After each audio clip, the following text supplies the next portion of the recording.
That was a good song. What was? Rollin' by Limp Bizkit. Yeah. Yeah, no, it's not.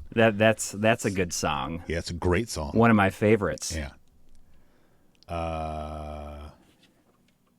So sorry we didn't record last week, or we didn't upload a video last week. Yeah. We could lie and blame it. We could lie and blame it on Easter, which seems like you're kind of indirectly blaming it on Jesus, and I don't feel comfortable doing that. So instead, we should just tell the truth and just say that it was just a bad week for the both of us, and so we took a week off. And you know what? We should be allowed to do that. Yeah. We shouldn't feel bad. Although, you know, I felt a tinge of sadness because, you know, I went to the Midwest Gaming Classic. Yeah. The weekend before last, and I just had the best time. But I was approached by two people who said that they just love the podcast, and it's like they listen to it every Monday morning. Yeah, that's really awesome. Yeah, I agree with you because really cool. You told me that, and then that also made me feel worse that we didn't put out a episode. I know. Well, that's why I felt bad. You know, there was one guy was coming out of the elevator when I was getting in the elevator. Yeah. And he like stopped me and he's like, you know, I'm a truck driver. Yeah. And every Monday morning, that's like, I download that and I listen to it immediately every Monday morning. So, I'm sorry about that. Yeah. Did you get the guy's name or anything, or not really? You know, I need to get better at that. Oh boy. You know, Game Dave, he always writes people's names down. Yeah. Like when he meets them, like Yeah. at conventions and stuff. And that is so smart. Yeah. Because I just like, I mean, you could also write it down in your brain. I know, but like, you know, sometimes it's really hard to remember that immediately. And I should like, what I should do is have it. I think he has a document on his phone that he just, as soon as he's done talking to the person, he writes it down. And but then he writes a little bit. How does he has to like write down some descriptors then, right? Yeah, I mean, probably just like a couple of words. Okay. Just so that he remembers. And that is something that I need to do. Yeah. One gentleman was a vendor there. Yeah. And on the last day, I bought Ranger X and Atomic Robo Kid from him. Oh, that's cool. Gave me a good little price on the combo deal. Yeah. And he said that he's like doing a podcast with his brother. It's like, you know, kind of in the same vibe as ours. Yeah, that's cool. Well, I'm glad that you brought up Midwest Gaming Classic because not that I don't have things I wouldn't mind talking about, but I did really want to hear all about the show. So, you know, I kind of want to let you, because I mean, I always wanted to go to that anyway, but I mean, just, you know, you posted like multiple times on social media just saying how much fun you had. So I figure you must have some things that you can share with the rest of us. It was amazing. You know, I can't think of the last time I had that much fun at a convention. Just like everything was handled so well. It was in this convention center and, you know, it was big, but everything was kind of spread out enough that it didn't feel like there's just a billion people like squished up against each other. You know, like there's like a vendor hall, like typically, you know, like you see that, but you know, the vendors were far enough apart that there was space and it felt really nice. And then there was like a whole other room. They had arcade and like, and pinball and everything. And there was like a concert stage. And there's just like all kinds of stuff going on. Some panel rooms. Panels weren't really the focus of it. There was only one panel going on, throughout at a time. You know, you didn't really have any conflicts. That's how it should be, though. Like you should make people pick. You know. But sometimes, you know, panels they have so many of them that they have to double up, and there's like overlap and. Yeah. You know, it makes you feel bad for the people who want to go to like certain things and they can't see both of them, you know? Yeah. But yeah, it was a really great opportunity to, you know, we met like a lot of people and got to spend a lot of time with people that we hadn't really met at conventions before, or maybe had met before like briefly, but never like spent a lot of time with them. Yeah. And it was just really cool, you know, and this was a whole new like location for us to go to a convention at. So there was all new people, and going into it, they told us, you guys don't have to like really do panels or anything like that, or even have a table if you want. We like to have our guests come and just kind of walk around and hang out. And I think that makes it so that people if they want to come up and talk to you. Yeah. It makes it a lot easier for them to approach you. Yeah. Instead of like, oh, I got to wait in line awkwardly at this table for each person to, finish. And then, I think people get self-conscious about if they spent too long talking to you. But here it's just, you're just, if you don't run into somebody or if you don't talk to somebody right away, chances are they're going to see you again later on. Yeah. Or you're going to see them. And it was cool. We spent a lot of time hanging out with Clint, LGR. Yeah. Which, like we had talked to him. We had him on a live stream like years ago, and he had done a couple little things in, he did something in our Saturn RGB episode, just like a fun little guest appearance. And so he lives in North Carolina, so he's like fairly close to where Tri lives, but they had never met up before. And once we found out that he was going, we tweeted about it, and then it's like, oh, we'll finally get to meet, even though, we didn't have it, had never met him in person before, even though he's was relatively close. So we actually hung out with him a whole bunch. It was fun. And what I thought was really cool is that usually when you go to a convention, they're like, okay, convention's over on Sunday. You got to fly out Sunday. Okay, they don't want to pay for the because that happened, I think, when we went to Retro World. Yeah, you stayed. That's when you stayed in my hotel room that night. Yeah, right? Because we thought, I think it was the year before is when we had initially thought that we were staying until Monday, and it's like we didn't have a hotel for that, and it was Yahel from Wrestling with Gaming that he had a separate hotel room. He's like, oh, you guys can stay in my hotel tonight. And what happened with you is I think I didn't know you were a room. serial hotel room moocher. now there's a only pattern. Twice. Okay. Only twice. And this when it happened with you, it was a big lifesaver because our flight was canceled. Oh, I forgot about that. If you recall. No, I forgot. I mean, that was when my wife and I both went to New York a couple of days beforehand, and she stayed in New York to visit friends and everything before, while I went to the convention. And then she came up and met us on the last day, and we were going to just go to the airport from there. And then that's when our flight was canceled. And you allowed us to stay in your room, and thank you for that. Well, it's 2 beds. What do I care? Yeah. I mean, even if it had been 1 bed, I would have let you guys stay in the room. We would have figured something out. But yeah, exactly. I could sleep on the floor or something. I don't care. But here they were like, oh, there's no good flights on Sunday, so just go out. Or you can fly out on Monday, and everything was covered for that. We had somebody schedule our flights, took care of all that. Wow. The convention, the convention owner or runner is a friend of his, is a travel agent for celebrities, anime celebrities and stuff like that. Yeah. And this convention's been going on for a long time, so they have a lot of friends. And said that person said, I will handle all the scheduling and everything for you, all the flights and stuff. So it was just a seamless.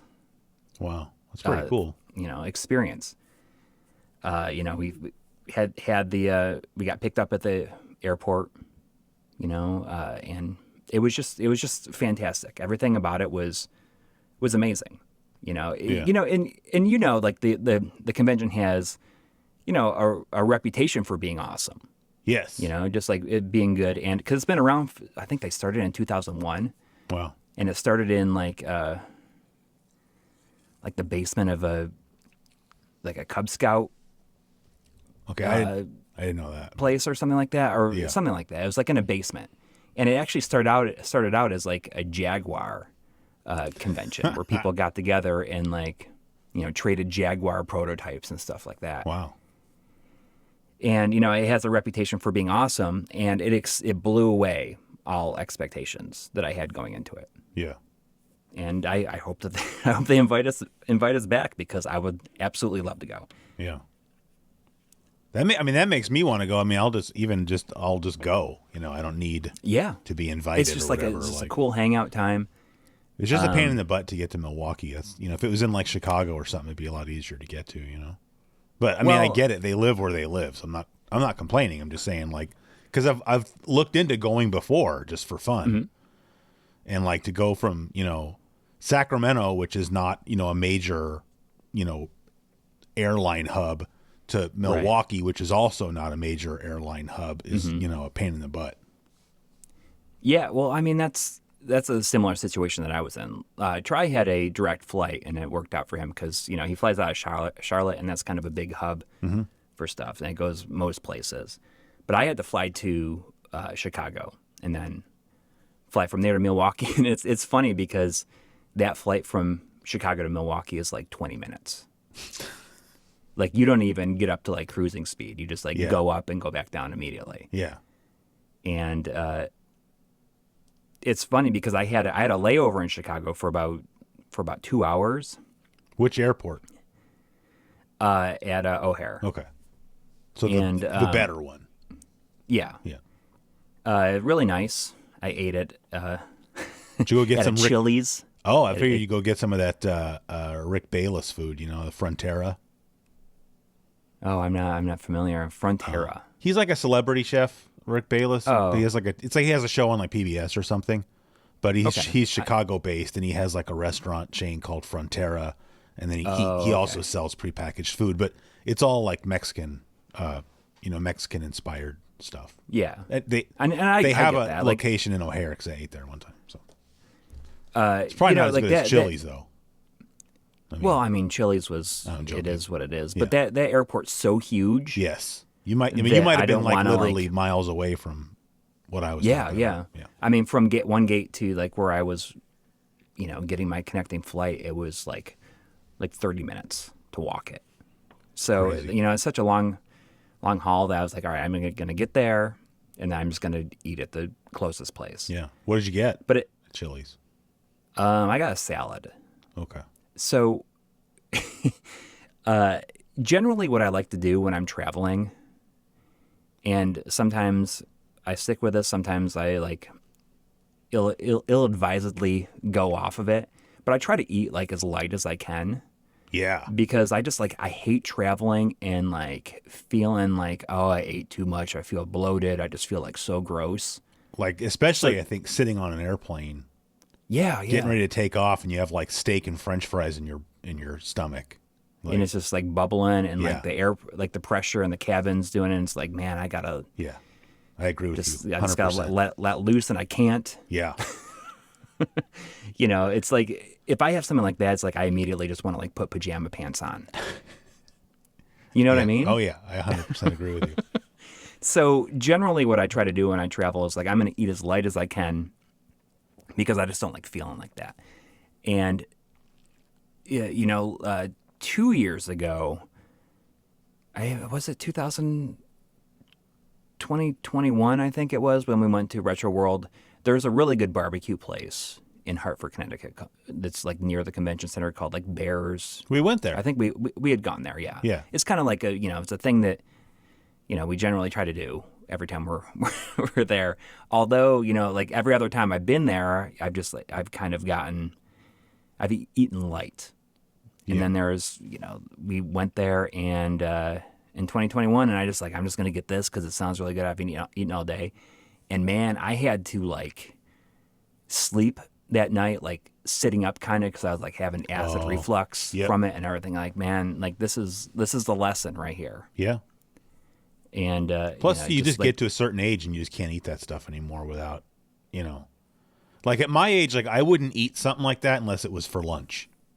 Because I need the afternoon for that to process. You can't be 100%. Eating that stuff at 6 or 7 o'clock at night, or you're just asking for trouble. Yeah, or I'll have to stay up until midnight, 1 a.m, just because I can't lay down with that in my stomach. Yeah, yeah. And that night, I was just like, I had to sit up and, I couldn't, because everything around that convention center in Hartford, around the Retro World Expo, like closes at like 7:00. I don't know why, but like there's no it's drugstores. I couldn't even go get downtown. Tums. A lot of times with big cities like that, the downtown area really mostly services like the business people that, work in all those, high rises all day. And once those people go home, there's just no reason. The money's not there, I guess. Because what you were hoping to get like some Tums or something. Alka-Seltzer? Yeah, like I'm a big like, fan of Alka-Seltzer. I don't know if you've ever messed around with that, but to me, it's the superior product to Tums. It probably works a lot better, but I like the bubbles. There's something like weirdly nostalgic about the taste and smell of Tums. All right. Because I just remember, my dad used to just like eat them like candy. Yeah. And I'm just like that sound and like the smell of them. Yeah. I'm like, oh, like that makes me think of like riding in my dad's car probably when he was like hungover. Yeah. Smoking cigarettes with the windows up. Yeah. And then like chewing those Tums. I don't know why. Yeah. But there's something, but I do I enjoy the taste of Tums. All right. It's like having some candy without having candy. All right. It's like I little didn't realize treat. there was an enjoyment factor to it. I don't enjoy the taste of Alka-Seltzer. I just think it works really well. So Yeah. And it just, you just drink it real quick, right? absolutely. Yeah. I'm not sitting there sipping that. That's like one shot, down the hatch. So, all right. So you mentioned you got Ranger X and sorry, what was the other one? Atomic Robo Kid. Right, Atomic Robo Kid. Did you get anything Which else? is like not a great game, but there's something. I don't know if you could tell. I was trying to feign excitement when you told me that. I was like, "Oh, Atomic Robo Kid, how nice!" I half wonder why it like goes for the price that it goes for. I mean, generally it's around like $50 now. Yeah. And I wonder if that's because it's like mentioned at the very beginning of that book, Console Wars. Oh, and I wonder if that has something to do with it. I mean, it's not a great game. Yeah. I mean, there's not much about it that I enjoy. It's just like it's got this bizarre, like robot main character that kind of has like this elephant trunk, like this. It's just like such a weird character. Yeah. And it looks good in screenshots. It has like kind of a smooth look to it, and I played it here and there, but it's just something I wanted to have, I guess. But I was going to ask, did you get anything else? Any magazines? Any other games? I didn't get any magazines. I got these. What was cool about this entire experience is that we got there, and there was tons of people there that we had no idea were going to be there, that we knew. Okay. Which was really, really cool.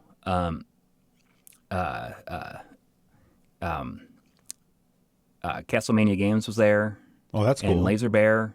Yeah. Yeah. Ryan like let us hang out like at his table. Like he had a big table, and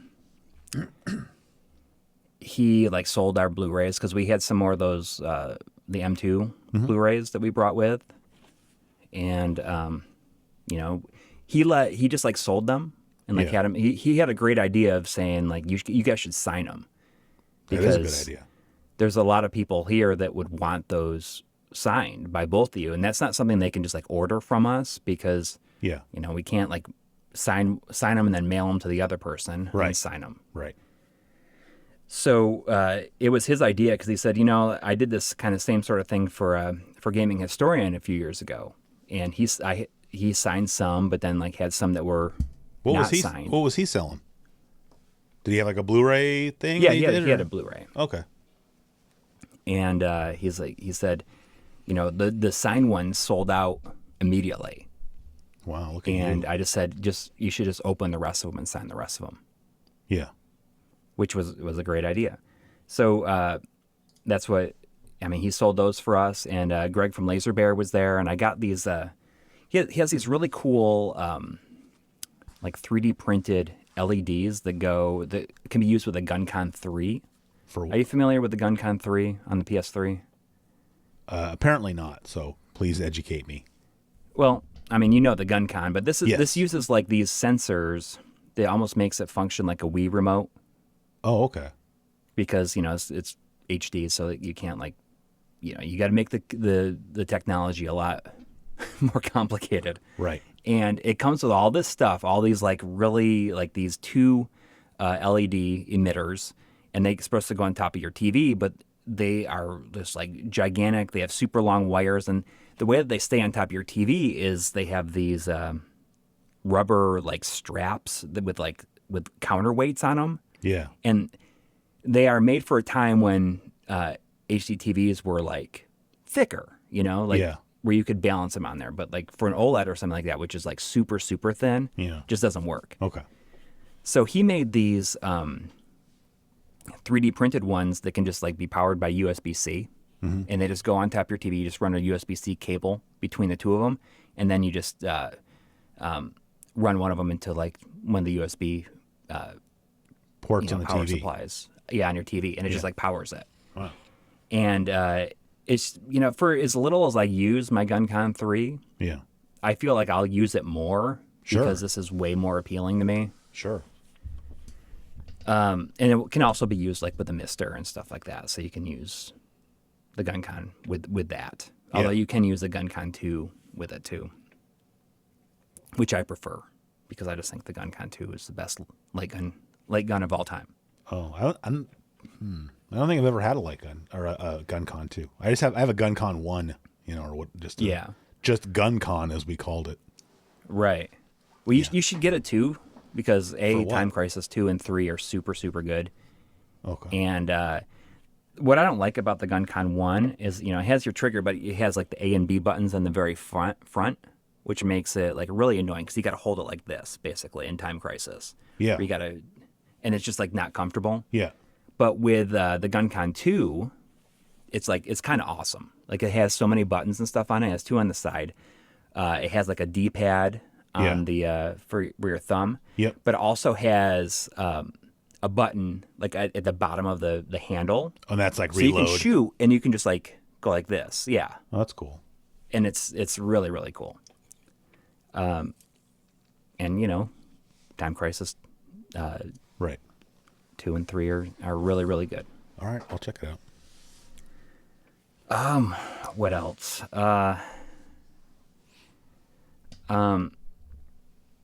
There's like a whole after party thing with like bands playing and like all kinds of pinball Yeah. and stuff. And then Are you into pinball? Like, were you checking out the? No, I mean not really. Yeah. I mean I appreciate the craft behind it. Yeah. And there's a lot of people making 3D printed parts for it now, which is kind of cool. Oh, that's so nice, they can make their like replacement.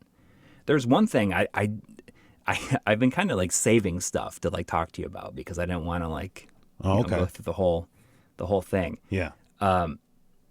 One thing that I thought was really, really cool was they just had this like an old style jukebox. Like an old Wurlitzer or something? Like, what's that? like an old Wurlitzer with the bubbles coming up the side and stuff? Or No, I mean it's like that old. It's just like a big one, and like it has like the CDs and stuff in it. Oh, it had CDs in it. Yes, yeah, okay. It wasn't vinyl. Not like 45s. All right. No, but they had like game soundtracks in it where people could go up and just like that's hella cool. Go through like the books, like you can hit the left and right, and it goes to the different books, and they can play songs. Oh, that's cool. And I'm like, man, I want that in my basement. Yeah. Because that would be awesome, right? Just to have a jukebox, and it's real loud, and it just like sounded really good. Yeah. I'd never be able to get down the stairs into the basement, but wouldn't that be super cool to have something like that? I mean, you'd probably maybe have to take it apart or something. I mean, like I had to take my arcade cab apart to get it down here, but yeah, no, that would definitely be cool to have. I mean, when I was a little kid, my next door neighbor had a jukebox. Oh, really? But that was like what I was talking about. Like that had 45s in it, and it was all like, you know, colorful and had the bubbles that would come up the side and those glass tubes.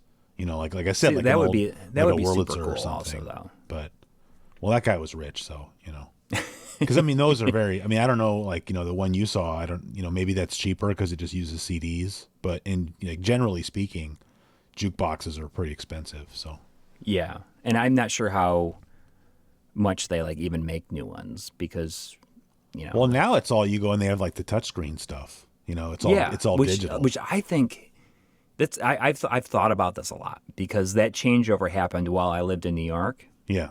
And it used to be so cool when you go to a bar and you're kind of like looking through what they have. It's like, oh, they got this, I'm going to play this.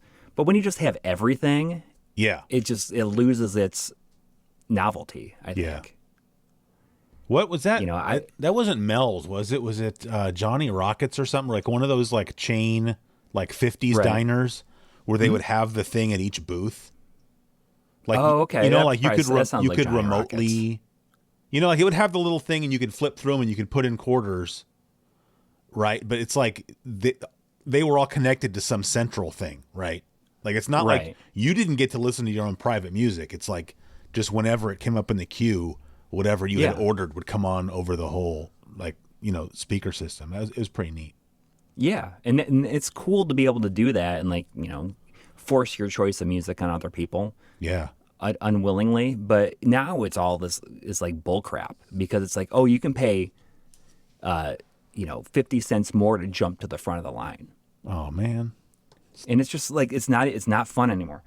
I can understand why, why this stuff exists, but it's just a prime example of, like just technology ruining what was cool about it. I agree. Did you ever see that, John Mulaney, the comedian / writer, John Mulaney? He has that bit that he did in one of his stand-up specials about abusing a jukebox at a diner. No, you should go write it down. Look up after the show. You and everybody else listening. It was John Mulaney. What's New Pussycat? I was on the floor laughing when I heard the first time I heard that. Just abusing it, like putting stuff in there and then leaving, or what? Well, like him and his friend went to this like diner in Chicago because that's where he's from, and like put enough money in there to order up, Tom Jones. Was it Tom Jones? What's New Pussycat? Doesn't matter who it was. Like 20 times in a row. Which in and of itself is like, okay, that's maybe a little bit funny, but it's just the way he tells the story makes it a lot more funny. Yeah. Yeah. I'll check it out after we're done with this. Yeah. That does sound, I mean, I never did anything like that. I just like want to pick the stuff that I thought was cool. Yeah, of course. To, throw some Don't Stop Believing on there or something, Yeah. I mean, that was, like the when I lived in New York, there was one bar that we'd always go to. And, that's really where I fell in love, like found myself enjoying and falling in love with Counting Crows' first album.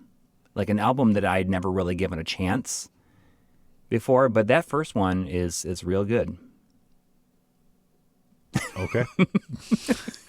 and I like the second one too. Yeah. A bit. Yeah. But, that's not something, they're definitely not a band that I would feel any need to, like, go see. Yeah. But. Is that the album that has, like, Round Here and Mr. Jones? Yeah. Okay. Yeah. I mean, Mr. Jones is, like, probably the song on there that I would skip every time. Okay. That's good. But Round Here is a great song, I think. That's pretty good. I mean, it's hard for me because, like, well, no, just like for me, it's like if I hear that song, because that was probably like 94. Right. And I feel like when I hear that song, it reminds me of like just sitting at home, in the summer vacation of 94, and I would just have MTV on all the time. Mm-hmm. And that's one of the songs I would hear a lot. But I certainly was never tempted to like go out and like, oh, I want to go get this album. I don't think I even liked the song that much, but it was just like, it was on a lot. Like that and like that Gin Blossom song, like that was like, I think that was right at the same time. Oh, dude, like that, that they are a band. Gin Blossom is like a band that, I had that album. What was it? With Hey Jealousy and it was like New Miserable Experience. And I feel like they're a band that's still around and still like plays shows, and people that like them, like, a lot of people will say like, oh, they're not just like one hit wonders or whatever. Like their stuff is really good. All right. And is well worth revisiting if you haven't. They say so. Like they're still like touring and stuff. Yeah. I've been listening to this podcast pretty religiously. Yeah. Called 60 songs that explain the 90s. Oh. And then, started out as 60 songs, and once he hit 60 songs, he made it 90 songs. And now he hit 90 songs, and now he's making 120. Yeah. But there's just it's really good just to put on. But like each episode is one song. Yes. Okay. But he gives like a big history about the band and like everything that led up to it, and then also the impact, and then also why it's relevant for this. Yeah. And then he has a guest on, and they talk about the song. Yeah. It's really good, because he's a writer. He's not a Rolling Stone writer, but he's I don't know, like The Ringer. I think I sent you a link to it. It's like a website called The Ringer. I don't know. Yeah, it's like a music site. I think you did. And he's just like a really, really, really good writer. And if you like, 90s music, it's funny because he, goes so widely between like genres and stuff. And he treats, even though he might not be a fan of it, he treats like each song with respect, and the,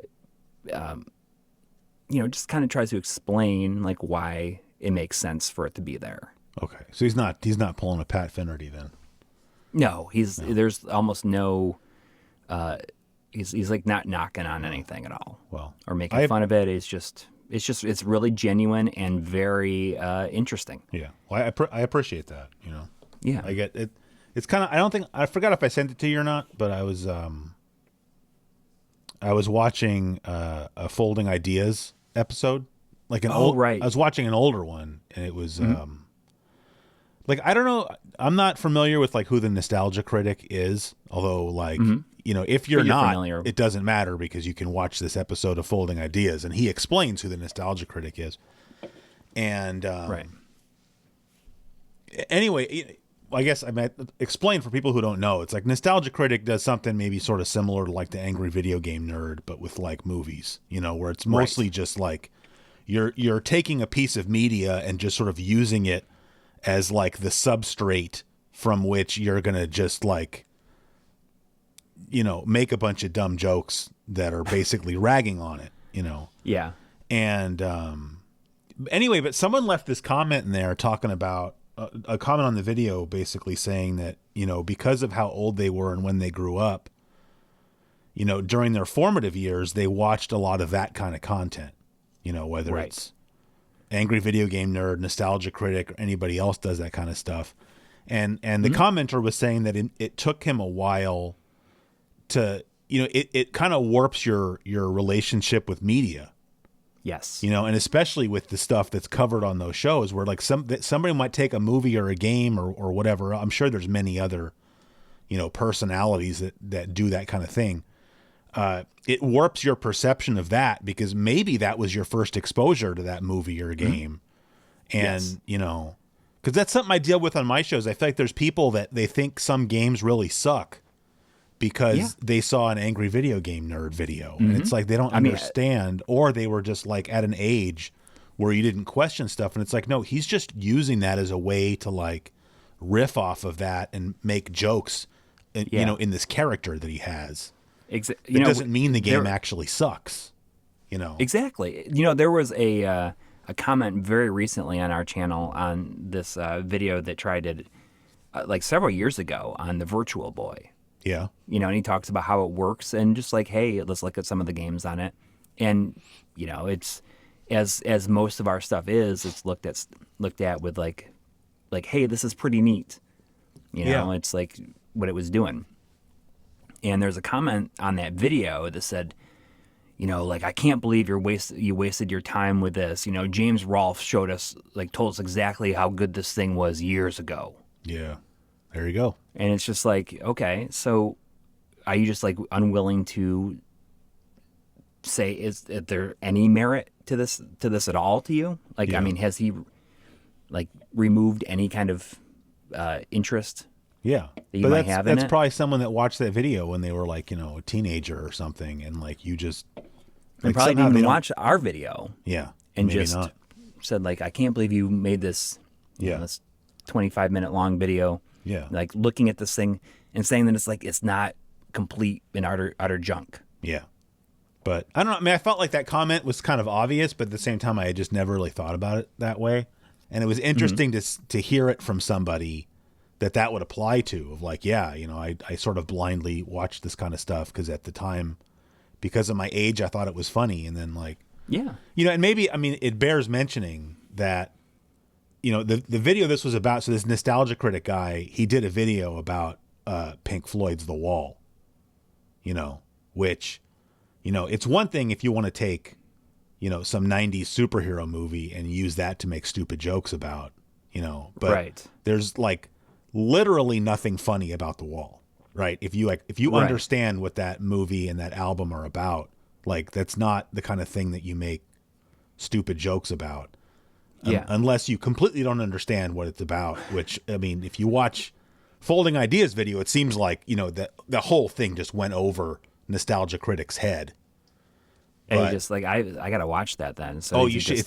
I've never seen such a concise teardown of a human being, which is not normally something that Dan Olson would do. You know, like that's not the kind of show he runs, but it's like the contempt he obviously has for whatever the Nostalgia Critic's real name is, you know, for doing something like what he did with The Wall. You know, it's kind of shocking, actually. But so the point being, you know, it's one thing if people grow up and say, oh, I think Castlevania 2 sucks because I watched an Angry Video Game Nerd video. Okay, fine. You know, big deal.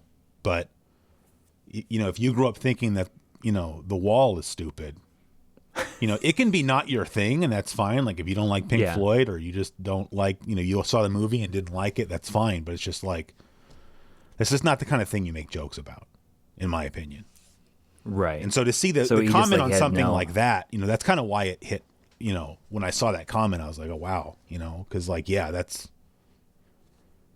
you know. And now like a whole generation of people think that this movie is like a joke because of. Maybe. Right. Because of that video. Right. What is his name? Doug something? He's like the. Yeah, you're right. It is Doug, but yeah, I forgot his last name, but. Yeah. But that's a really good Folding Ideas video. And so I'm gonna check that out too. Speaking of that, I was gonna send you a link to this other one because I don't know if this would apply to you as well. But I mean, he's like one of my favorite YouTube channels to watch. Like he's the kind of person I watch him, and it's like this person is clearly like far smarter than I am. You know, and so he'll talk about things in a way that. Like, oh, I'd never. You just can't comprehend. Like, well, no, I would never be able to come to that conclusion myself because I'm just not smart enough. I mean, that's how I feel about so much stuff. Yeah, like I just watch anything, and I'm just like, how do these people like see this stuff in these ideas, and how do they get there? Exactly. And I feel like my brain can't do it. Yeah. So anyway, I was like digging through like some of his older videos, you know, because he's been around. Like I didn't actually The Wall video is how I found his channel. It was just popped up in my recommended thing, and I was like, what the heck is this all about? And that's how I started watching him. But so I was digging through his videos, and there was this one video that was just called Motivation. And like, I was like, all right, I want to see what that's all about. And so basically, I guess at some point he had done some kind of Q&A session with some people. I don't know. I get the idea watching his show that it seems like he has something, you know, he's known maybe outside of YouTube. I'm really not sure. But so he's in this Q&A session and somebody had sent in a question asking like how he, you know, what are his strategies or whatever. I forgot, like, you know, when you start working on a big video project, like how you finish it, like how do you stay excited about it or keep wanting to do it? Like, how do you not get burnt out? I could talk about this a whole bunch. Yeah. But, well, yeah. The answer is you don't. Yes. No, I'm sure that's, at least if you're that's what I would say too. Yeah. But anyway, you should watch it. But like, it was interesting because again, it's just like, I never thought about it this way. He said, when you're a creative person, which, you know, I would say I am, you are, and he is, you get really good at starting projects. Because you always have in your head all these ideas, right? Yes. And you're always writing stuff. Oh, I'm going to do this. I'm going to do that. Or, I mean, I don't know about you. I definitely have videos that I, you know, did a bunch of work on that never came out for various reasons. You know, like that were in various states of finishedness and never came out. And he's saying it's because, you know, as a creative person, you get very good at starting projects because it's a learned skill.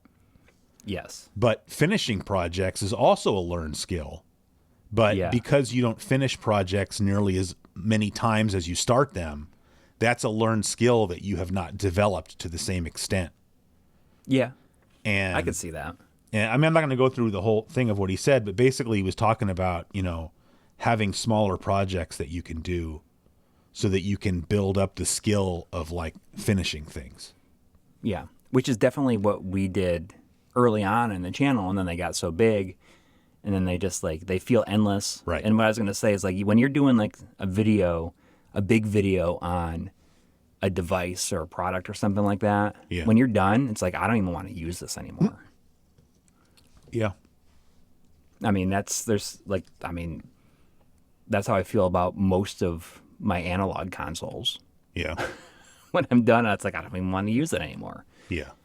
And, like that is definitely something I thought about, but that's great. That's like, that is a great, thing because, I managed to finish 2 videos in 12 days, which is, something I haven't done in a very long time. And it felt really, really good to get that stuff done. Yeah. And then when I realized, I need to hit this certain date, because we had a sponsorship on our most recent video. Yeah. And they had a deadline. They said if you want the sponsorship, then you got to release by April 5th. Right. And I thought of an idea that I wanted to do, which was kind of a follow-up to an older video. And I cranked through it. And it would not have been a problem, like would not have been a crunch if I wasn't going to Midwest Gaming Classic. Right. And so I had to have it pretty much ready to go, by the time I went to bed on Thursday, because I left on Friday and I wouldn't get back until Monday night. Right. And Wednesday was the 5th. So I had to release it by Wednesday. Yeah. Or by Wednesday. So I got to the point where, I was like, all right, well, I'm just gonna have to crunch for one day when I get back, which is like, after that weekend, that's about the last thing I felt like doing. Sure. But I did it, and I'm very happy with the way it came out. And I thought it's it was also really good. like it's one of many things I think, because the last like several weeks, like I went to Milwaukee for work, and I've like had some other things to do, and I feel like I've hit this sense of forward momentum. Mm-hmm. Because when we were talking before we started recording today. You were saying,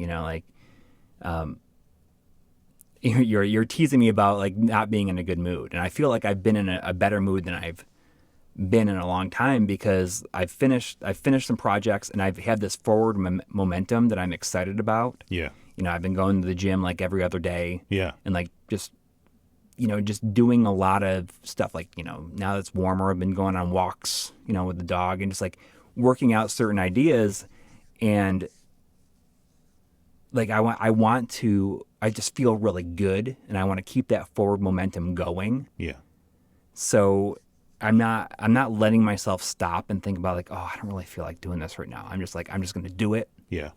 And I'm going to move on I'm going to get this done. I'm going to move on to the next thing. Yeah. That's good. Which is why like I'm going to try to release videos every 2 weeks on the channel. Yeah.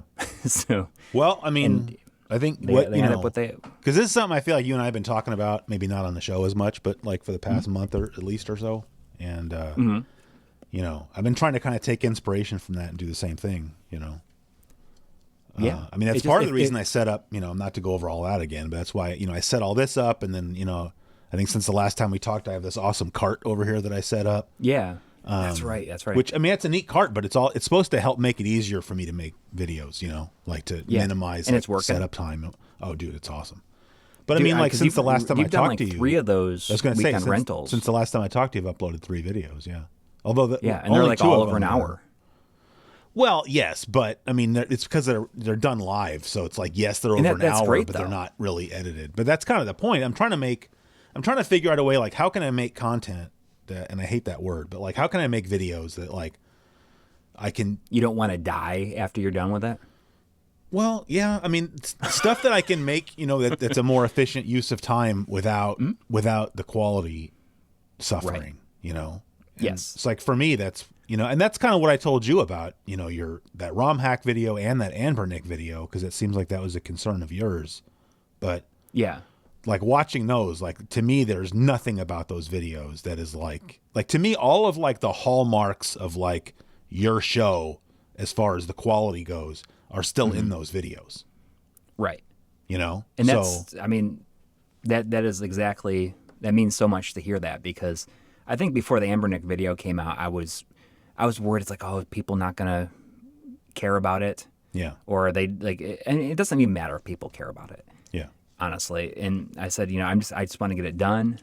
And I'm just like sick of feeling like it's got to be this huge process to do this stuff. Yeah. Because I mean, I think I said it before. I don't even know if I said it to you on here or what. It's like, if I'm going to feel like this about every video I'm going to do, yeah, like I may as well just like do something else. Yeah. Because if I want to keep on doing this, like why would I want to keep on doing this and feeling like garbage? Yeah. Like about everything. It's supposed to be fun. So I needed to make it fun again. Yeah. And, like both of those ended up being more work, especially like that second one, because, like there's a certain amount of stuff that I wanted to get in there. And, I was not going to make the deadline and cover all the stuff that I wanted to. And that's why I was talking to John Linneman about it. And he's like, oh, is there anything I can do to help? Mm-hmm. I'm like, well, if you want to talk about the Saturn stuff. Yeah. And he's like, okay. And then he just like, I said I was going to talk about these translations. And he's like, okay, I'll just do that. And then he like wrote it and then shot it and got it back to me. Like without like, it was just like his on camera stuff. And I had a lot of the footage already. Yeah. And he's just like, here you go. Wow. And then I just laid in the footage. Yeah. And it was like, that saved so much. And that was like 6 minutes of that video. Yeah. And like, just, I don't know, just getting that kind of help, like really like means a lot, I guess. Yeah. And now, like, I mean, I'm done feeling like, oh, this video's got to be this length because this is what people expect. Like, I just don't want to feel like that anymore. And I want to keep this forward momentum going. And if somebody's not happy with one video, then maybe like the next one, they'll be happier. Yeah. Like more content, releasing more videos. Yeah. Is best for everybody. Cause like, imagine waiting 3 months and getting this video. It's like, oh, this is not what I wanted. Yeah. Like, this is not what I'm interested in at all. And then who knows how long it's going to be before, another one comes out. But now if I just do this, then I can, then they could be like, oh, well, there's going to be a new one soon. Maybe that'll be something I'm more interested in. Yeah. Well, I mean, that's what I was going to say is like, yeah, I mean, maybe not releasing the video that everybody wants to see or whatever, or thinking like, oh, I could have done a better job on this if I'd spent 100 more hours on it. You know, that has a certain feeling associated with it. But to me, like the worst feeling is just not uploading videos as often as you want to, and knowing that, there's, people are out there waiting, like, not literally like, but I get, if I haven't uploaded videos, I start getting comments on the show. Like, where are you? Where's the, I want, is the channel dead? Yeah. Yeah. And that's, that's and that really how feels I like felt. crap. Cause I don't want to feel like, I don't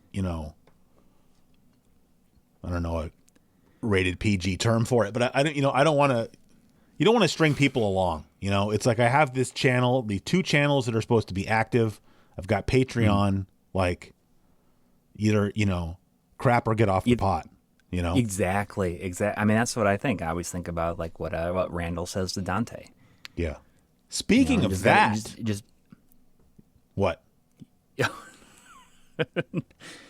No, I'm ready for whatever you're going to go from there. I don't know. Sometimes I feel like the transitions in this show must feel planned. This is not planned. All right. I went on in the last several days or something. I've gone on a miniature Kevin Smith binge. Oh, interesting. And so that started. I mean, the way that started is I picked up over there at Armadillo Music, which, as you may or may not recall, is located at 207 F Street in downtown Davis. They had the Mallrats soundtrack. CD. Oh, okay. And I was like, that'd be kind of fun to have, you know. And so I picked that up, and then I don't know why, for some reason, I was looking at that, and it was making me think, because I have the Clerks soundtrack. Right. And then I was like, oh, I should get the Chasing Amy soundtrack. And then, like, I looked into it, and there is no Chasing Amy soundtrack. Right. There's not much, And, like, no, there's a lot of music, I think. No, there's a lot of music in there. But, oh, really? But then I found an article that's actually on the View Askew website that kind of, like, Kevin Smith explains why there's not a soundtrack. But then it's funny because he gives you a list. Like, if you want to make your own Kevin Smith soundtrack, or Chasing Amy soundtrack, rather, here's all the songs that you should put on it. Okay. That's cool. Yeah, which I didn't do that. But I'm saying, like, reading that, I was just thinking, man, I haven't watched Chasing Amy in, like, long time. Mm-hmm. Like, I saw it in the movie theater, and I know I've seen it since then. But I'm 45. I'm sure I haven't seen... The last time I saw Chasing Amy, I'm sure I was still in my 20s. Mm-hmm. You know? Okay. Yeah, and, I would say that's true for me as well. Yeah. And so I ended up, I just open up the Apple TV app, and you just search for it because it'll tell you who has it, Mm-hmm. And it's on Paramount Plus. So I'm already paying for that. Okay. So I can basically watch it for free, quote unquote. And so I ended up watching Chasing Amy. So that was cool because I hadn't seen it in so long. Yeah. And it's interesting. A lot of people say it hasn't aged well. I mean, I can see where someone might say, the way some topics are handled in that movie is, it's not how they would be handled now, I guess. But right. But I mean, it was coming from... I wouldn't go so far to say, like, I think it's still fine, Yeah. I mean, it's of the time. Yes. But to me, it was funny just watching that movie because I don't know. I still I always liked it, but there's some people that really think like, that was his best movie, or like apparently Quentin Tarantino said in 97 that was like his favorite movie that came out that year. Mm-hmm. And I mean, I wouldn't go that far, but but like I said, I saw that movie when it came out, and I was not quite the same age as the two characters, but close. Like they were in their 20s, I was 20. Yeah. And it's just interesting watching it now as a 45-year-old. It's just like my main takeaway watching that movie is just like, I just miss being in my 20s. Like I miss like smoking a pack of cigarettes a day and not caring, and, yeah, not having the responsibilities I have now, but it's still, I mean, the interesting thing I'd say about that movie is just like, like I've seen it described as a romantic comedy, and like, and in some ways it is one. Mm-hmm. But the interesting thing about that is, I kind of said the same thing about The Big Lebowski, if you remember, which I also watched not long ago because my wife hadn't seen it in forever. But I mentioned how in The Big Lebowski, all the main characters pretty much end up worse off than they started, right? Like my wife, wife even pointed out, she's like, the only person in that movie that got anything was Maude, because at least she's pregnant, which she wanted to be pregnant, right? So she got the dude to knock her up, but like Walter and the dude are both definitely worse off than they were when the movie started. And Donnie's dead, right? Exactly. And I mean, Chasing Amy's the same thing, right? I mean, doesn't have a toe. Yes, 9-toed woman. I mean, Chasing Amy is kind of the same thing. Like the sequence of events in that movie, like basically blows up the friendship between the two main characters. Yeah. And he doesn't get the girl. So right. If you have a chance, yeah. I don't think it's that great of a movie, but a few years ago they did. It's not exactly making a hard sell. I know. Well, he did like a Jay and Silent Bob reboot. Yeah. And it's kind of like catches up with like a lot of characters, and like the whole Ben Affleck as, what was his name? Holden. In that Holden McNeil. Yeah. Like he talks about that a little bit, and it's like the best part of the whole movie. Oh, like Ben Affleck. Where he talks about like how he makes like screwed cameo. Everything up. Like if you just, I'll watch it. You just need to just watch that clip. I don't mind. I'll watch the movie. I don't mind. I mean, it's Yeah, I mean, it's not great. It's just. Well, I don't think any of Kevin Smith's movies after Chasing Amy, really, and the View Askew-universe have been great. But I think the Dogma is great. all right, well, that was like here's my thing with Dogma. That's the only other Kevin Smith movie I saw in the movie theater. Mm-hmm. But I mean, that came out a year or two later. Like, so I was still in my early 20s, and I remember not liking it, but I have not seen it since then. And I would actually like to go rewatch it to see if my attitude has changed. But so it's good. It's good. It's probably my favorite. Yeah. All right. I mean, I'll check it out just again. The amount of people that are in it. Yeah. Also. Yeah. No, that's true.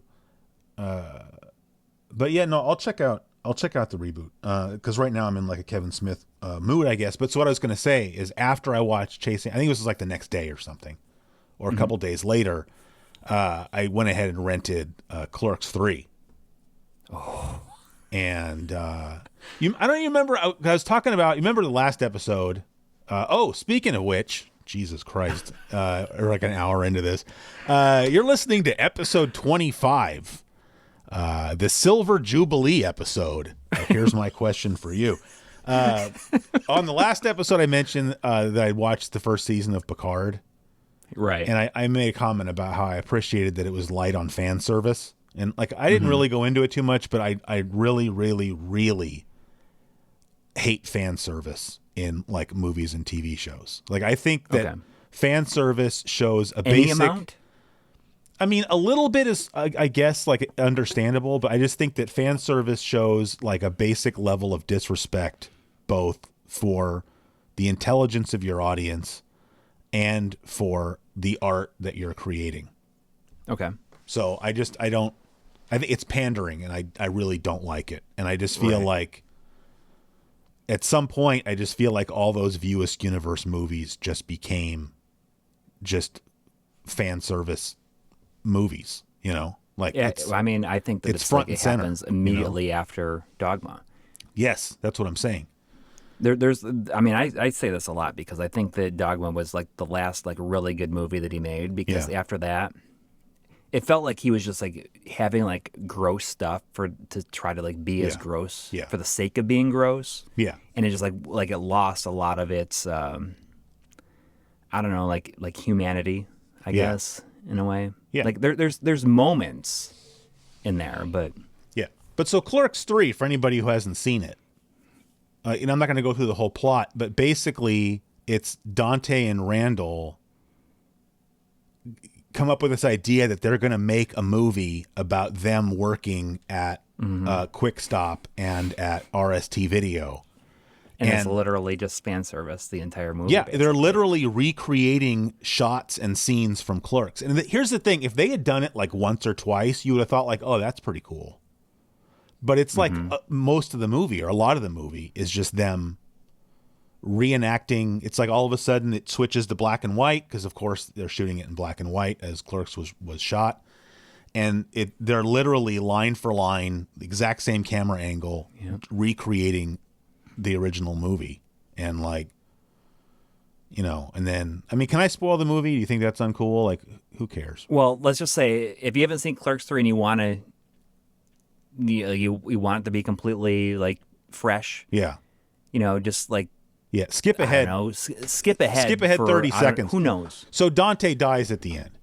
Yes. So, which and I'm not sure if that is in itself being done as just sort of a reference to the original Clerks, because the last scene of Clerks, as it was shot, was Cohee, who's the one that told the finger cuffs story in Chasing Amy. Cohee comes into Quick Stop with a gun to hold the store up and ends up shooting Dante and killing him, and that's how the original Clerks ended. So I don't know if like having Dante die at the end of this movie is supposed to somehow, I don't know, because he dies of a heart attack. I don't think it's that. I think it's more like, because this movie is so autobiographical for him, because that's true. He had a he heart made attack a big deal and almost about died. dying. Almost dying from a heart attack like years ago. Yeah. I mean, if you follow Kevin Smith, like you know that, because he definitely talks about it like all the time. Yeah. And like, I don't know if that is like, okay, well, like I'm still alive, like, because I think that he was supposed to play Randall originally. Right. And, like that's why Randall survives and then makes the movie because he is, like Randall is him. Yeah. And then maybe just like him killing Dante was like, well, just like killing his. But it's just also, it's dumb because the movie starts with Randall having a heart attack. And then at the end, now Dante has a heart attack, but then he dies. And it's just like, yes. I mean. But, the thing is that for all the fan service and stuff, like that moment when they're like watching the completed movie and it's just like the original Clerks, it's just like that's like one of the best parts of the entire movie. Like that's the part where you kind of like feel it. Like that's where I kind of felt like a little bit of emotional. That's true. About it. I agree. Like that was the payoff to like that happening, and then he dies. Yeah. After that. Yeah. And like this is coming from someone who doesn't even like. I don't even really care for Clerks 2 very much. I only saw it once, but I don't remember. I mean, I thought the coolest thing about that movie was the intro sequence because it was, talking heads, nothing but flowers. Yes, and then exactly. just showing like scenes from whatever town that was. Isn't that is Leonardo, New Jersey, or something? So that's one of the best parts of that movie, and also the other like really good part of that movie is Rosario Dawson, because she's a perfect 10. Anyway. But at the very end, it pulls back of that shot and it starts playing Soul Asylum's Misery. Yeah. Just kind of a nice little throwback to Soul Asylum's song in because that was the end, being the ending credits at the end of Clerks. Yeah. And and that's like kind of a great song for one. Yeah. I'm going to say that Soul Asylum is like very, very underappreciated these days. Yeah. Just like Counting Crows. Soul Asylum's better than Counting Crows. Okay, good. But like that's just like a great way to end that movie. And but this also a movie that like falls prey to like we're just gonna make it as gross as outlandish and gross as possible. Yeah. Like in the first Clerks you had these like kind of disgusting situations, but it was never like didn't go on for so long, and then you get to Clerks 2 and it's like, oh, we're gonna have the donkey show like be like this huge thing, like this huge set piece, and it's like the climax of the movie. Yeah. And it's like it pulls away like any kind of it sticks around for too long. It's not funny anymore, and it was never funny. It's just like it just feels like it's gross for the sake of being gross. Yeah, I agree. I mean, I think maybe that's also like part of the reason that I like Chasing Amy so much is I wish that's the direction that those movies had gone in, because he could have milked that, like, okay, I'm going to come up with this whole new idea for this different movie, but it's going to be existing in the same universe that gives me sort of like little options to go certain ways with the plot or have other characters, stop by, like reference or whatever. Characters or something like that. And it's just. Yeah, but I mean, because other than that, I mean, Chasing Amy has nothing to do with the first two movies, except that there's references to like, oh, that was that guy's brother, or this is this other person's sister, or whatever. But stuff like that. And Jay and Silent Bob are like only in one scene in the entire movie too. Chasing Amy. Yes. In the diner. And it like, and the payoff for that is amazing. Yeah. When Silent Bob just like goes off. I love when he looks at Jay, he's like, do something. Yeah. Yeah. But I mean, the payoff for that, because you're kind of going into it expecting them to be like present throughout. Yeah. But I mean, I will like, I think that when Jay and Silent Bob, because it happened with Strike Back, I feel like when they're like the main characters, like it just doesn't work. It's just it just does not work for me. And even in Dogma, like at least they're like supporting characters. Yeah. It's like what's her face, Linda Fiorentino is the main character. Yeah. And they just work better as supporting characters. I agree. So that's all I had to say about Kevin Smith stuff. And the only other thing I was going to say, since I already brought it up, is so Picard. So last time I mentioned I watched season 1 of Picard. I really liked it. Some people, for some reason, I don't know. I thought the first season was good. I didn't like this season finale, like I said last time, but overall, I thought that was a cool plot. I mean, that probably could have just been a movie, to be honest. But I mean, that's okay. Like I thought that was a cool, very Star Trek-esque plot. Right. And so then I watched season 2, and that season 2 of Picard is the worst Star Trek anything I've ever seen. Wow. Like, I finished it because I'm like, well, I just want to see what happens or whatever. But I mean, it was just like the first episode was like actually really good. And I'm like, oh, okay, what are we doing now? And then it was downhill, and it kept getting worse to where you'd be like, really, you're going to do that? And then they would do it. And then the next episode, something even dumber that just doesn't make sense within like, you can't do that and say this is Star Trek. It's not, it was just Are you awful. going to watch season 3 though now? I mean, everyone's telling me I should, like, oh, that's a really good one, but I will, but I'm saying like season 2 was so bad that I need a break. Like, I forced myself to watch it. Like, I'm like, okay, I'm going to put it on, but while I'm doing something, I'm not giving this my undivided attention anymore. That's how awful. And someone's telling me, oh, well, they got some other person to be the showrunner that season. I'm like, oh, has he never seen Star Trek before? I don't have the words. You know, we need Dan Olson on this. I don't have the words to explain how bad it was. Oh. Oof. They came back to present day Earth. Already. It's like, we're going to do that again? Like, yeah. That's happened twice.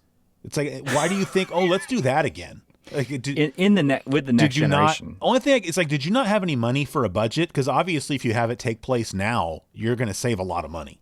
You know, yes. You don't have to build crazy weird sets and have lots of special effects. I don't know. Why would they do that? I don't know. I mean, even doing it in Star Trek 4, you know, real fans. That's the most fan servicey episode, I think, or a movie rather.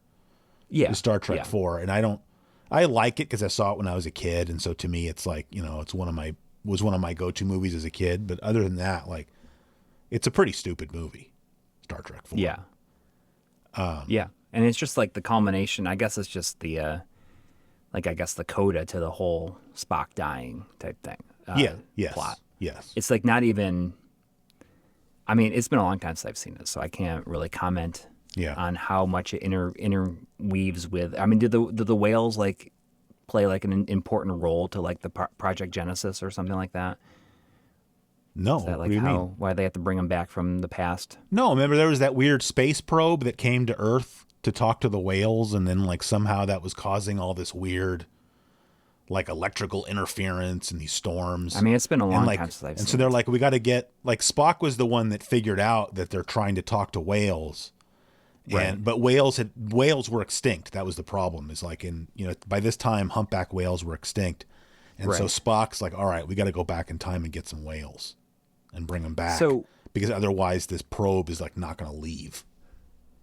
But you know, like Star Trek 2, 3, and 4 are considered like this, like a trilogy. Like, how does 4 like play into that? It doesn't. That's the whole thing. It's like you know.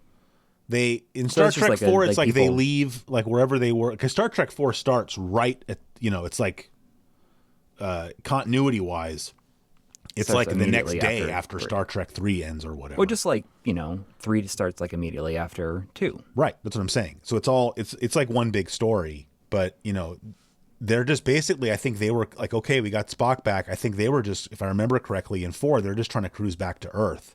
And they show up, and it's like the S has hit the fan because there's this crazy probe, and like, okay, we got to go back in time and get whales, you know. And then they go do that, and then they save the Earth, and then that's when, you know, the super fan servicey ending of Star Trek 4, you know, Kirk gets quote unquote demoted back to captain and is given back his ship.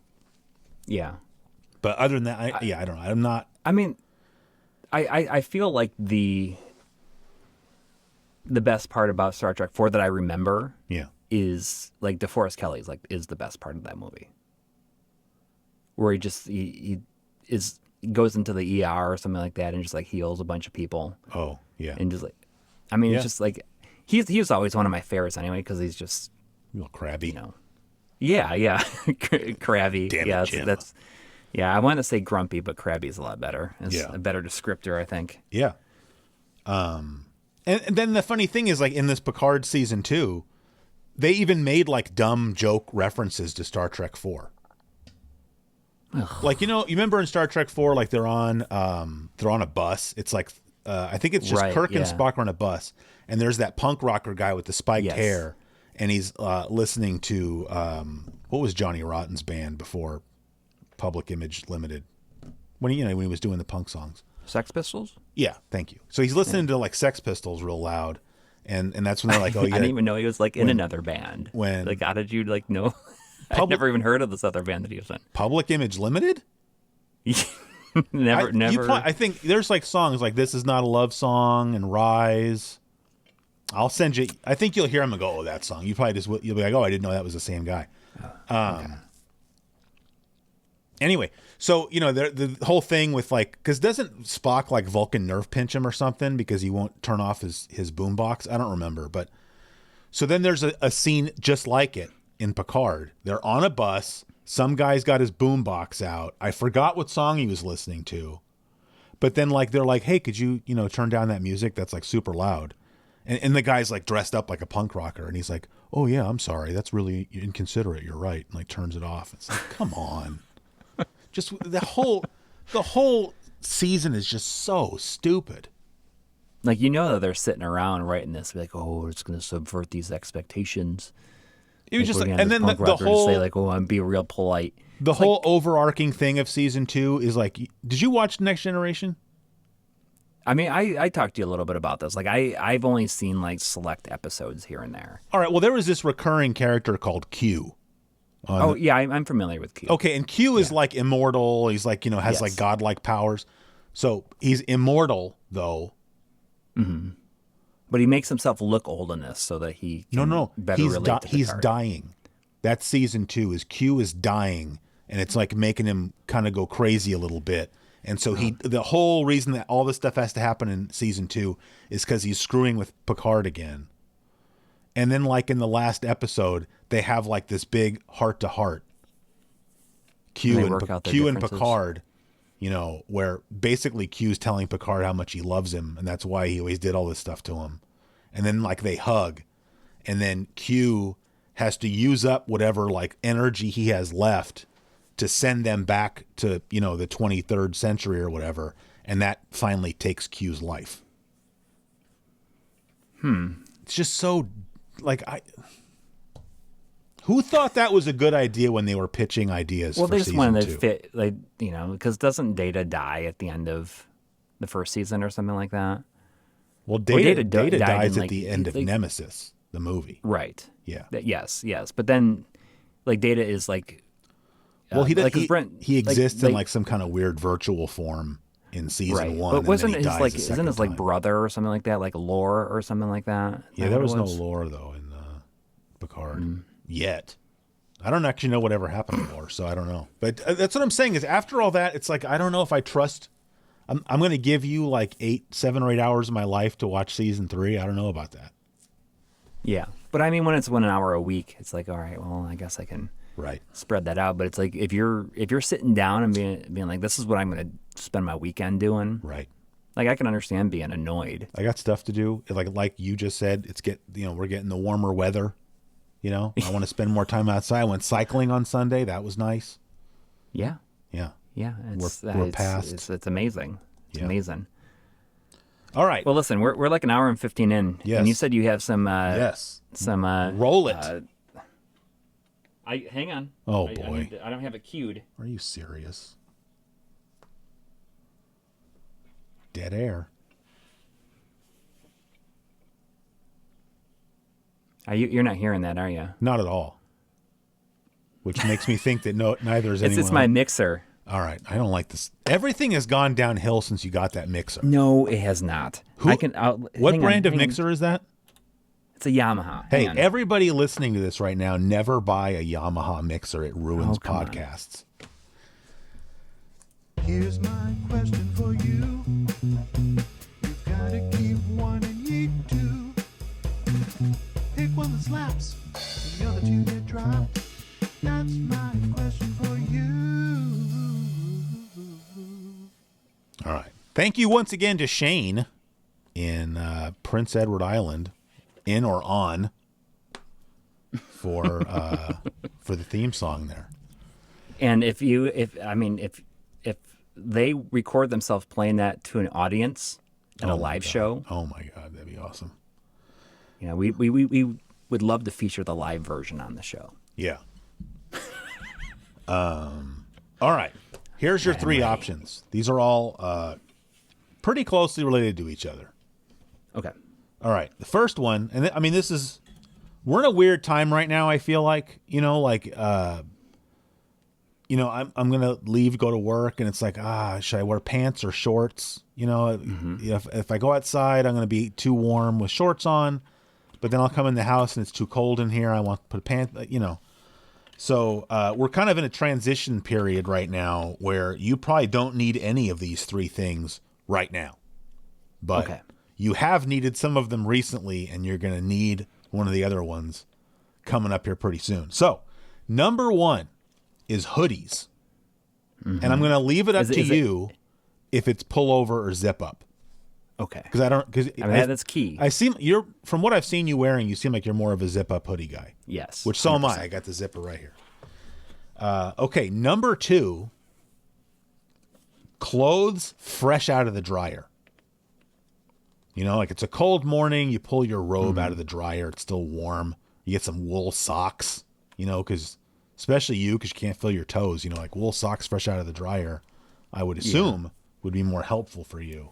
Am I just walking into this situation where it's like already, like I didn't have to do any prep for it? It's just like like your wife was, not to reinforce traditional gender roles, but let's say your wife was doing a load of laundry, and you're like, you just got out of the shower and you need a shirt or you need a hoodie, and your wife is like, dude, like there's a hoodie of yours in the dryer right now, and the cycle's about to end. Okay. All right, number three, in a nod to the late, great Stuart Scott, whose death really signaled the end of ESPN as we know it, in my opinion. ESPN has never been the same since Stuart Scott passed away. Your number three option is the other side of the pillow. Oh, when you flip it over and it's kind of cold? Yeah. Like it's a hot night, I can't sleep, my head's hot, flip that pillow over. Yeah. For anybody who doesn't get the reference, that's Stuart Scott used to say cool like the other side of the pillow. Yeah. This one's kind of easy for me. Oh, great. So hoodie, I'm definitely keeping. Okay. The other two, like, hot and fresh out of the dryer is fine. What about a bath towel fresh out of the dryer though? Oh, it's not that important. And in a way, I almost like putting on like colder clothes. Really? In winter? Yeah. I just feel like they fit me better. I don't know why. Okay. And in terms of like the other side of the pillow, yeah, like I don't think about like flipping the pillow over and having that be cold. Like that doesn't matter for me. For me, it's more about like moving my legs over to like a different part of the bed. Oh, for sure. Laying on it. Yes. And it's like if it is, like the rest of my body moving to like colder parts of the bed underneath the covers. Yeah. Or just like kind of like pulling some covers and like putting them like rolling on your side, putting them in between your legs, kind of. Yeah. Does that make sense? Yes. Like that is, like that makes things a little bit more challenging. Yeah. But in terms of pillows, like, all right, don't really. But okay, so everything you just said about the bedding material in general, you'd still take hoodies over that, though? I think. Yes. Yeah. Yeah. I mean, hoodies are one of my favorite articles of clothing that I could wear. Do you ever use the hood? Sometimes sometimes I put the hood on and then it's like been hours and I still have the hood up and I have no idea like how that happened. I very rarely use the hood. Yeah, like I actually very rarely. But the only time that here. seems to happen is when I'm not completely. I'm not sober. Oh, I see. Got it. Like I wouldn't mind like if this sweater didn't have the hood, I'd be okay with that. The what? Like if this sweater didn't have the hood. Because I love this sweater and it is a hoodie, but I don't, I don't ever like, you know. Oh, see, I didn't even know that was a hoodie. Yeah. Well, it's a pretty small. It's got like hood. those weird, What? like the pulleys on it are like those are a little too big for my taste. Oh, well, it's because it's the Martini Racing. I'll tell you though, that green hoodie you're wearing, that you were wearing, is that like, it was like a North Face hoodie? Yeah. You know, it's getting me hot and bothered. Everybody's really into that. Everybody's really into that hoodie. I don't know why. 'Cause I wore it to work again, and then the people that didn't see it the first time, I got more like, oh wow, it's a really nice hoodie. Like I don't. Yeah. Oh, so you got another one? Yeah. At least Is one that the more. same one? Is it the same one? No. I'm saying I wore it to work a second time. I only have okay. the one. I'm saying, but like I don't. You know, I've only worn it to work twice because I usually try to dress a little bit nicer than that. And so like, you know, people saw me that didn't see me the first time and it was like, whoa, that's really nice. I like that color. Like, Yeah. I guess it's green's like, my it's like color. a Zelda Link kind of green. It was a very inexpensive hoodie. I want to be clear on this. Not some kind of fancy hoodie. It was like, But it's like forest green, Yeah. like a dark green. Yeah. It's like there's almost nothing better than that. I mean, I was so disappointed when I upgraded my phone because I had an iPhone 11 yeah. for the longest time, and it had like a forest green back on it. And I'm like, just- oh man, I love that. Like, Can't you just like buy that's a that. green case? I mean, I could, yes. Do you not use a know. case? No, I use a case. I used to not ever use a case. This one I have a case. I'm not sure why. Well, I mean, But it's just I a like little the leather thin case, so cases for the bumpers. I just don't want to. Yeah. Well, that's what I have on this phone. It's a leather case. It's the Apple leather case, but it's very, very thin. So it doesn't. Yeah. I don't like I mean, cases that's all I that care bulk about, up your is, like, phone. a little you bit know? of thinness to it. Yeah. But yeah, I mean, like that, like a forest green. Yeah. Like a deep green is, you know, that's probably my favorite color. Although recently, I've been thinking about how I think midnight blue might be my favorite color, like darker than what I have on. That's right what now, I always but like. Everything I own, I feel like practically is navy blue. That's my yeah, I that's love my it, jam. and you know, I always joke about it because it goes back to when my friend Tim and I used to play Street Fighter 2, and we used to like argue about who's going to be Midnight Blue Ken because we both played Ken. Yeah. And we both wanted to be Midnight Blue Ken. Yeah. And you know, that was always the discussion. Like, how And does I have, somebody I have a Midnight prioritize Blue like Ken? PS4 controller. Oh, that's nice. Yeah. How does somebody prioritize Ken over Ryu? Because they're the exact same, right? There's no difference control wise. Is there? I mean, starting with Championship Edition, he has like the wider Dragon Punch. It does like more than one hit. Oh, all right. That was one of the things that we liked about him. And then he gets the Flaming Dragon Punch after that. Oh, all right. But like that wider Dragon Punch, because Championship Edition is the first one that we really played a bunch. Yeah. And I mean, in Street Fighter 2 World Warrior, they're identical. Yeah. But then starting with Championship Edition, because from that point on, it seemed like Ken was like the Dragon Punch guy, and Ryu was like the Fireball. Yeah. See, I've never been that into the Dragon Punch only because I don't feel like I'm good enough to pull it off consistently. Oh, see, that's always my big test for controllers. If I can just do repeated jab Dragon Punches like over and over again, Yeah. like I'll try to like do it like where I go all the way across the screen. Uh-huh.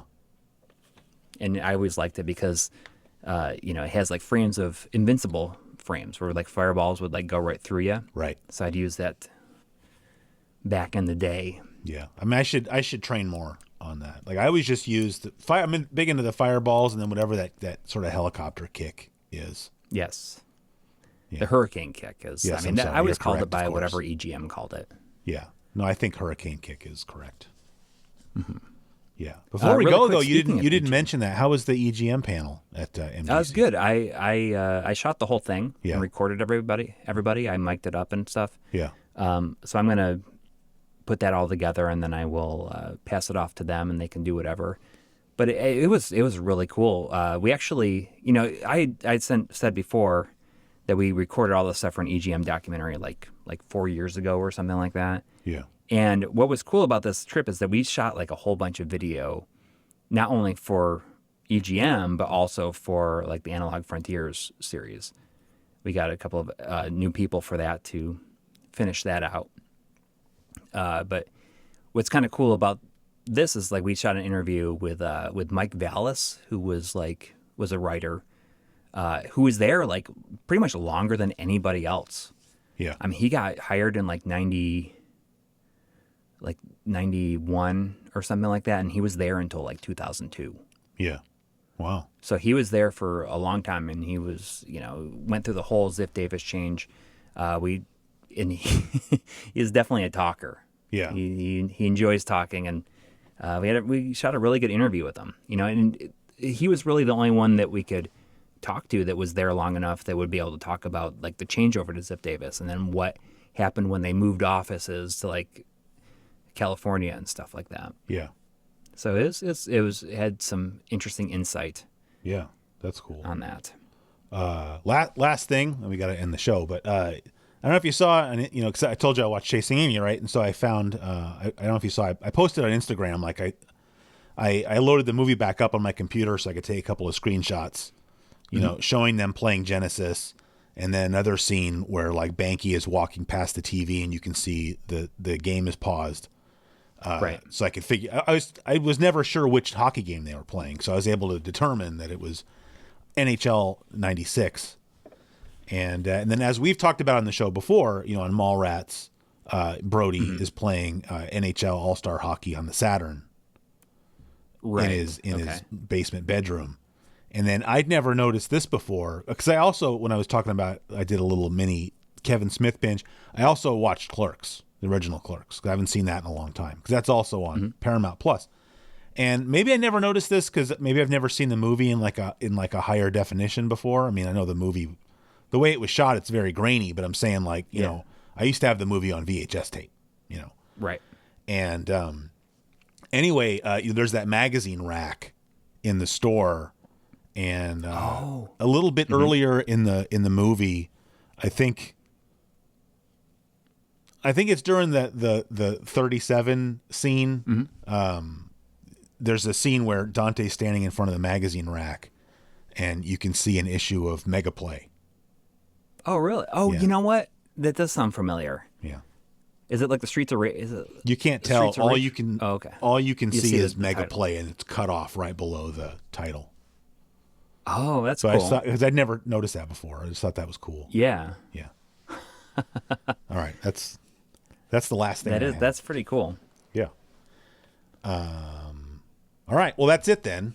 So you've been listening to episode 25 of Here's My Question for You. I have not looked at the email lately.